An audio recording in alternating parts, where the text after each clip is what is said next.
Ce que les prophètes ont écrit au sujet du Fils de l'homme va s'accomplir. Une prophétie est une description plus ou moins précise d'un événement à venir qui n'a pas encore eu lieu. Mais alors comment discerner les vraies prophéties divinement inspirées des fausses prophéties qui peuvent venir soit du démon, soit de l'invention des hommes? Si face à tout ce qu'on peut lire sur internet, on peut parfois se sentir très démuni pour trier le vrai du faux, il existe en fait des critères très précis que l'on peut utiliser pour discerner le plus efficacement possible et on va voir tout cela ensemble. Dans une première partie, nous rappellerons ce qu'est une prophétie, puis nous verrons 2 écueils à éviter lorsque l'on parle de prophétie, et enfin nous donnerons 12 critères de discernement dont nous disposons. Déjà, il faut le dire, une prophétie est souvent, sinon toujours, conditionnelle. Elle peut soit annoncer une malédiction, une sanction, si il y a infidélité à Dieu, soit une bénédiction si il y a fidélité à Dieu. Et un châtiment annoncé peut toujours être supprimé, modéré, tempéré, retardé en fonction de l'intensité de la conversion de l'homme. Souvenons-nous de l'histoire de Jonas. Jonas avait été envoyé par Dieu pour annoncer à la ville de Ninive « Encore 40 jours et la ville sera détruite ». Mais aussitôt, les gens de Ninive crurent en Dieu. Ils annoncèrent un jeûne et tous, du plus grand au plus petit, se vêtirent de toile à sac. Et ainsi, en voyant leur réaction et comment ils se détournaient de leur conduite mauvaise, Dieu renonça au châtiment dont il les avait menacés.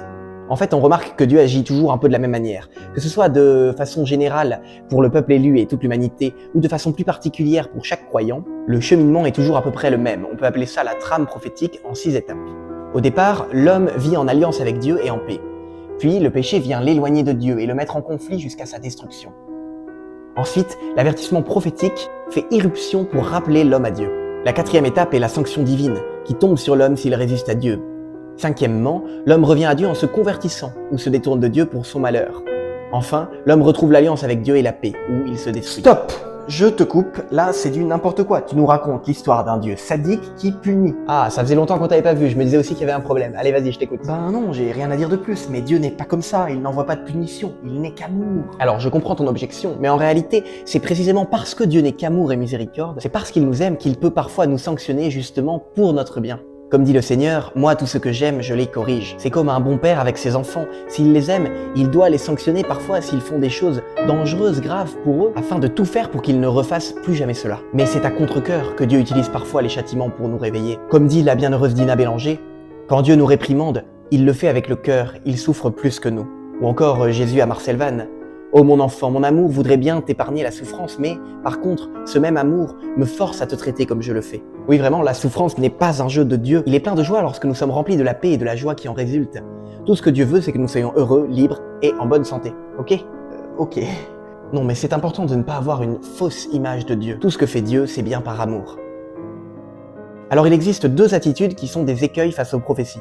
La première, c'est la crédulité, qui consiste à croire tout ce qui est dit par n'importe qui, de n'avoir aucun discernement, de tout prendre comme argent comptant. Ce qui va avec ça, et qui est tout aussi problématique, est une sorte d'inquiétude et une façon compulsive d'aller consulter les prophéties tous les matins, alors qu'il faut aussi savoir faire confiance à Dieu et vivre dans l'instant présent.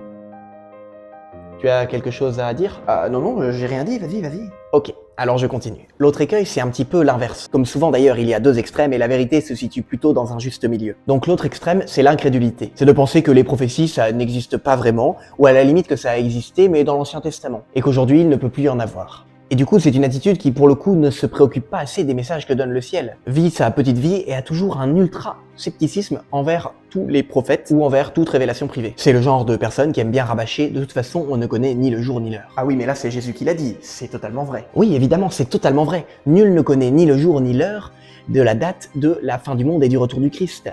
Ah, il y a un mais. Oui, mais... Premièrement, même si on ne connaît pas leur date exacte, on peut quand même en dire bien des choses. Et puis, on peut quand même avoir une idée de la période approximative. D'ailleurs, Jésus lui-même disait « Hypocrite, vous savez interpréter l'aspect de la terre et du ciel, mais ce moment-ci, pourquoi ne savez-vous pas l'interpréter ?» Et deuxièmement, il y a plein de prophéties sur d'autres sujets que la fin du monde ou le retour du Christ, qui concernent d'autres aspects. On le reverra dans ce parcours, donc abonnez-vous si vous ne voulez pas manquer la suite. Donc en réalité, cette attitude d'incrédulité face à toute prophétie est tout aussi néfaste, voire pire que le premier écueil. Dieu utilise tout le temps les prophéties depuis des milliers d'années. Le prophète Amos disait déjà « Dieu ne fait rien sans en révéler le secret à ses serviteurs les prophètes ». On peut dire en fait que Dieu ne fait rien sans le révéler d'abord, et donc que Dieu n'a rien fait qu'il ne l'ait d'abord annoncé. C'est la même chose. Les prophéties font partie intégrante du plan de Dieu. Christine Watkins indique que la Bible contiendrait approximativement près de 2500 prophéties, dont environ 2000 se sont déjà concrétisées dans l'histoire avec une précision étonnante, tandis que les quelques 500 restantes concernent l'avenir. Et puis pour ceux qui sont toujours incrédules... Il y en a encore, tu penses? Ben oui, il y en a qui sont coriaces. Donc pour eux, une dernière citation. C'est Jésus lui-même qui avait bien dit que l'Esprit Saint nous dévoilerait les choses à venir. Voilà, donc on ne peut pas faire plus clair. Les vraies prophéties existent, évidemment. Alors on arrive maintenant au moment croustillant que vous attendez tous. Non, mais là, il n'y a plus personne. Mais si, il y a encore des gens, t'inquiète. Donc le moment que vous attendiez tous, à savoir, comment discerner entre une prophétie qui vient bien de Dieu et une prophétie qui vient de l'imagination d'un homme ou même du démon. Alors avant de donner quelques critères de discernement concrets, il est important de savoir que toutes les prophéties n'ont pas la même autorité. On peut dire qu'il y a un peu 3 sources de prophéties. La première, qui a le plus d'autorité, c'est bien sûr la Bible, qui foisonne, comme nous l'avions dit, j'y suis un petit peu, de 2500 prophéties, dont bien sûr l'Apocalypse qui en comporte un certain paquet. La deuxième source de prophéties, c'est les prophéties dans les apparitions de la Vierge Marie. C'est elle qui vient nous préparer, comme elle le dit et le répète dans ses apparitions, en particulier depuis la Salette et le milieu du 19e siècle. C'est très bien expliqué dans ce livre que je vous recommande, mais là encore, on en reparlera plus tard dans d'autres vidéos. Enfin, la troisième source de prophétie, c'est La Bible? Non, désolé, je suis fatigué. Bon, je relève même pas. La troisième source de prophétie, c'est les messagers et les prophètes qu'il y a eu de tout temps. Donc il faut déjà bien avoir ce schéma en tête. La Bible, les apparitions de Marie, les prophètes et les messagers. Mais, et là on arrive au cœur du sujet, parmi les apparitions de Marie, il y en a qui ont été reconnues et d'autres non, et parmi les messagers et les prophètes, il y en a qui ont été reconnus par une canonisation ou une béatification, et d'autres non. Il y a des prophètes qui ont été canonisés? Oh, désolé, je suis crevé. Mais non, c'est une question pertinente, pour une fois. Oui, il y a eu plein de saints qui étaient des prophètes, c'est-à-dire qui avaient des prophéties et qui ont été canonisés. Par exemple, Saint Hildegarde de Bingen, Saint Louis-Marie Grignon de Montfort, Saint Vincent Ferrier, dont j'ai fait une vidéo récemment sur une de ses prophéties, vous pouvez la retrouver ici, Saint Jean Bosco et tant d'autres. Mais venons-en maintenant à tous les messagers qui n'ont pas encore eu de reconnaissance. C'est là qu'il ne faut pas se tromper et savoir faire preuve de discernement. Alors, comment discerner ? Voici 12 critères concrets, sous forme de questions qu'il faut se poser quand on va consulter, en lisant ou en écoutant, des prophéties d'un messager. Si une prophétie obtient à la louche 8 ou 10 oui sur les 12 questions qui vont suivre, c'est très bon signe. Et pour ces critères, je m'appuie sur un article d'André Castella auquel j'ai rajouté quelques critères. Première question à se poser, y a-t-il des conversions? Si oui, ça ne peut pas être l'œuvre du malin, il ne travaille pas contre sa propre maison. Deuxièmement, la pratique religieuse est-elle recommandée? C'est aussi un bon signe. Troisièmement, le rosaire est-il à l'honneur? C'est une arme puissante contre les forces du mal. Quatrièmement, y a-t-il des difficultés? C'est plutôt bon signe, car le malin ne voit pas d'un bon œil une œuvre de Dieu qui se développe et lui arrache des âmes. Cinquièmement, prête-t-on attention à l'église hiérarchique et au pape? Ce critère est important. Sixièmement, les messages se réfèrent-ils à l'évangile? C'est un point d'ancrage indispensable. Septièmement, y a-t-il des bons fruits qui en découlent? Un bon arbre ne peut porter de mauvais fruits, ni un mauvais arbre porter de bons fruits. Huitièmement, les sacrements sont-ils recommandés? Ce sont les canaux par lesquels la grâce afflue. Neuvièmement, la famille est-elle considérée comme un pilier de la société? Satan et ses adeptes travaillent à la destruction de la famille. Dixièmement, là on dirait que je suis en train de faire une louange, est-ce qu'il n'y a aucune erreur doctrinale grave, évidente ou directe? Parce que s'il y en a, c'est évidemment un élément rédhibitoire pour éliminer ce message. Onzièmement, j'ai plus de doigts, le messager écrit-il sous obéissance à un prêtre?